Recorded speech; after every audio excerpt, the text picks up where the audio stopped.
دنیا میں جتنے بھی لوگ تھوڑی سی شعور کی آنکھ کھولتے ہیں نا، وہ کسی مذہب کو ماننے والے نہ ہوں یا ماننے والے ہوں،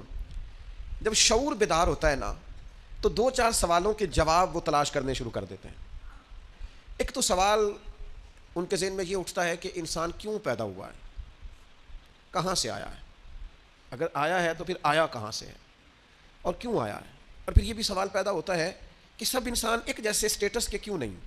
کوئی امیر ہے، کوئی غریب ہے، کوئی پڑھا لکھا ہے، کوئی ان پڑھ ہے، کوئی خوبصورت ہے، کوئی ظاہری طور پر لوگوں کی نظر میں بدصورت ہے، کوئی آقا ہے، کوئی غلام ہے۔ ان سوالوں کے لوگ جواب چاہتے ہیں، مقصد حیات کیا ہے، اور انسان کو کس نے بھیجا ہے، کس مقصد کے لیے بھیجا ہے، ہم کیوں آئے ہیں، اس کا نا جواب چاہیے حضرت انسان کو۔ پھر وہ یہ سوال مختلف لوگوں کے ذہنوں میں گھومتے گھومتے کوئی کسی طرف نکل گیا، کوئی کسی طرف نکل گیا۔ ایک بڑا ادیب آدمی تھا، بڑا بہترین شاعر تھا، وہ کہنے لگا اصل میں نا انسان ایک پھول ہے، تو بہار کا موسم آتا ہے تو کھل جاتا ہے،